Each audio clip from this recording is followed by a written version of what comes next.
নমস্কার বন্ধুরা, কেমন আছেন আপনারা সবাই? আশা করছি সবাই অনেক ভালো আছেন। আজকে আমি আপনাদের তৈরি করে দেখাবো ফুলকপি দিয়ে রুই মাছের পাতলা ঝোল।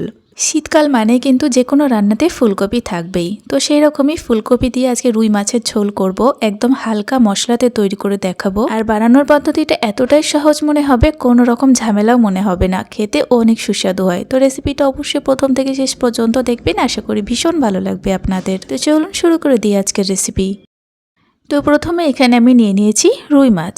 তো রুই মাছের পরিবর্তে আপনারা এখানে কাতলা মাছ নিতে পারেন, যে কোনো ছোট বাটা মাছও নিতে পারেন। এবার এখানে মাছের মধ্যে স্বাদমতো একটু লবণ আর সামান্য একটু হলুদের গুঁড়ো দিয়ে ভালোভাবে একটুখানি মাখিয়ে নেব। এখানে মোটামুটি 500 গ্রামের মতো রুই মাছ আমি নিয়েছি। তো সমস্ত রুই মাছের মধ্যে লবণ আর হলুদটা মাখানো হয়ে গিয়েছে। এবার এই মাছগুলোকে প্রথমে ভেজে নেব। ভাজার জন্য এখানে একটু বেশি পরিমাণে সরিষার তেল দিয়ে দিলাম। কড়াইটা ভালোভাবে গরম করে তারপরে এখানে তেলটা দিতে হবে। আমি একেবারে তেলটা দিলাম। এই তেলের মধ্যে আমি বাকি রান্নাটাও করে নেব। তেলটা যখন ভালোভাবে গরম হবে তখন মাছগুলোকে আমি তেলের মধ্যে দিয়ে দিচ্ছি। সমস্ত মাছগুলোকে দেওয়ার পরে কিছুক্ষণ অপেক্ষা করতে হবে। প্রথমেই নাড়াচাড়া করবেন না। বেশ কিছুক্ষণ পরে একটা সাইড হয়ে গেলে তখন উল্টে দিচ্ছি। মাছ ভাজতে কিন্তু আমরা সকলেই জানি, তো অনেকেই কিন্তু মাছ ভাজতে গিয়ে ভেঙে ফেলেন। তো এইভাবে আপনারা মাছটা ভাজবেন, দেওয়ার পরে বেশ কিছুক্ষণ অপেক্ষা করবেন। একটা সাইড ভাজা হলে আর একটা সাইড উল্টে ভেজে নিয়ে এইভাবে লাল লাল করে নামিয়ে নিতে হবে। মাছ ভাজা তেলের মধ্যে আমি এবার ফুলকপি ভেজে নেব। এখানে একটা ফুলকপির অর্ধেক পরিমাণ আছে, আর আমি ফুলকপির সাইজটা বেশ একটু বড় বড় করে কেটেছি। ফুলকপিগুলো দেওয়ার পরে হাতের সাহায্যে অল্প একটু লবণ আর অল্প একটু হলুদের গুঁড়ো ছিটিয়ে দিতে হবে। তারপরে খুব সুন্দর করে নাড়াচাড়া করে ফুলকপিগুলোকে ভেজে নিতে হবে। ফুলকপিগুলো ভাজার সময় ফ্লেমটা একদম হাইতে করে রাখবেন, তাতে কি হবে, ফুলকপিটা খুব তাড়াতাড়ি ভাজা হবে আর দেখবেন তাড়াতাড়ি কালারটাও চলে আসবে। তবে বারবার নাড়াচাড়া করতে হবে, নয়তো ফুলকপিটা পুড়ে যেতে পারে। খুব সুন্দর করে আমি 2 মিনিট মতো ফুলকপিটাকে ভেজে নিলাম। হালকা যখন লাল লাল হয়ে এসেছে তখন আমি দিয়ে দিচ্ছি 2টো মিডিয়াম সাইজের আলু। এখানে আমি একদমই নতুন আলু নিয়েছি, আপনারা চাইলে যে কোনো আলু নিতে পারেন। আলুটাকে আমি একটু মোটা মোটা করে কেটে নিয়েছি। এবার আলুটাকেও একটু লাল লাল করে ভেজে নেব। তো প্রথমে ফুলকপিটাকে একদম লাল করে ভেজে ফেলবেন না, হালকা ফুলকপিটার মধ্যে রং চলে এলে তারপরে আলুগুলো দিয়ে একদম সুন্দর করে আলু ফুলকপিটাকে একই রং করে ভেজে নেবেন। মিনিট 2 হলো আমি এভাবে নাড়াচাড়া করে ফুলকপি আলুটাকে ভেজে নিয়েছি। এখন কিন্তু খুব সুন্দর করে ভাজা হয়ে গিয়েছে।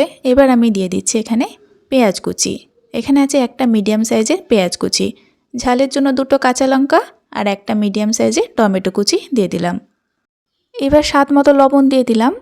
এবার এই লবণের সঙ্গে আবারও ভেজে নিতে হবে। এখানে যেহেতু আমি পেঁয়াজ আর টমেটোটা পরে দিয়েছি, তাই পেঁয়াজ টমেটোটা সুন্দর করে ভাজা হয়ে যাওয়া পর্যন্ত ভেজে নিতে হবে।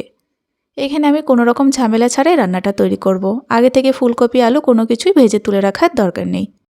তো আবারও কিন্তু মিনিট 2 হয়ে গেল, খুব সুন্দর করে ভেজে নিলাম। এখন কিন্তু পেঁয়াজটা ভাজা হয়ে গিয়েছে, টমেটোটা গলে গিয়েছে। এবার আমি দিয়ে দিচ্ছি 1 চামচের মতো আদা রসুন বাটা, আর দিয়ে দিলাম 1/2 চামচ হলুদ গুঁড়ো, 1/2 চামচ জিরে গুঁড়ো, আর দিয়ে দিচ্ছি 1/2 চামচ কাশ্মীরি লঙ্কার গুঁড়ো। এটা সম্পূর্ণ কালারের জন্য দিয়েছি। চাইলে আপনারা একটু লঙ্কা গুঁড়ো দিতে পারেন, যেহেতু আমি ঝালের জন্য কাঁচা লঙ্কাটা ব্যবহার করেছি তাই এখানে আমি দিলাম না। এবার সমস্ত কিছু ভালোভাবে মিশিয়ে কষিয়ে নিতে হবে। এই সময় ফ্লেমটা একটু মিডিয়ামে রেখে সুন্দর করে কষিয়ে নিতে হবে যতক্ষণ না পর্যন্ত তেলটা ছাড়তে শুরু করছে। তো মিনিট 2 মতো কষিয়ে নিলে দেখবেন তেলটাও ছেড়ে যাবে আর মশলার সমস্ত কাঁচা গন্ধটা চলে যাবে। তারপরে দিয়ে দিতে হবে বেশ একটু বেশি পরিমাণে ধনেপাতা কুচি। ধনেপাতা কুচিটা দেওয়ার পরে হালকা করে একটুখানি মিশিয়ে নিচ্ছি। এখনও পর্যন্ত কিন্তু এখানে ফুলকপি আলু ভালোভাবে কিন্তু সেদ্ধ হয়নি, তার জন্য কিন্তু এখানে আমি সামান্য জল দিয়ে দিচ্ছি। একটু সামান্য করে জলটা দিতে হবে। এবার একটু তলার দিক থেকে নেড়েচেড়ে দিয়ে একদম ফ্লেমটাকে লোতে রেখে চাপা দিয়ে ফুলকপি আলুটাকে সেদ্ধ করে নেব। মোটামুটি 10 মিনিট মতো এখন আমি চাপা দিয়ে রাখবো। অবশ্যই এই সময় ফ্লেমটাকে লোতে রেখে দিতে হবে। প্রায় 10 মিনিট মতো ঢেকে আলু আর ফুলকপিটাকে সেদ্ধ করে নিলাম। চাপাটা খুলে নেওয়ার পরে এখন আবারও হালকা করে নাড়াচাড়া করে দিচ্ছি। আর এখন কিন্তু আলু ফুলকপি একদম 95% মতো সেদ্ধ হয়ে গিয়েছে। তলার দিক থেকে একটু নেড়েচেড়ে এখন দিয়ে দেব পরিমাণ মতো জল। আলু ফুলকপি একটু পাতলা ঝোল ভালো লাগে, সেই অনুযায়ী জলটা আপনারা দিয়ে দেবেন। জলটা দেওয়ার পরে আবারও ভালোভাবে একটু নেড়েচেড়ে একটু অপেক্ষা করতে হবে। তারপরে দেখবেন টকবক করে ঝোলটা ফুটতে শুরু করবে, তখনই দিয়ে দিতে হবে ভেজে রাখা মাছ। সমস্ত মাছগুলো দেওয়ার পরে ঝোলের মধ্যে ভালোভাবে ডুবিয়ে দিতে হবে। আর তারপরে ফ্লেমটাকে একটু মিডিয়ামে রেখে 2 মিনিট মতো ঢেকে একটু রান্না করে নিতে হবে। 2 মিনিট মতো আমি ঢেকে রান্না করে নিলাম। এবার আমি চাপাটা খুলে নিচ্ছি আর ফ্লেমটাকে অফ করে আবারও আমি ঢেকে কিছুক্ষণ রেখে দিচ্ছি। তারপরে কিন্তু আমি সার্ভ করে নিচ্ছি।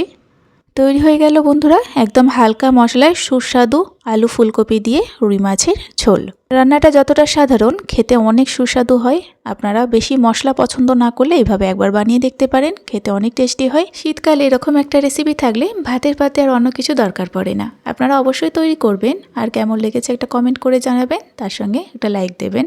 ভিডিওটা সম্পূর্ণ দেখে থাকলে অনুরোধ থাকলেও চ্যানেলটি সাবস্ক্রাইব করে পাশে থাকবেন। আজ এই পর্যন্তই, আবারও ফিরে আসবো এরকম কোনো সহজ রেসিপি নিয়ে। ততক্ষণে আপনারা সকলেই ভালো থাকবেন এবং সাবধানে থাকবেন।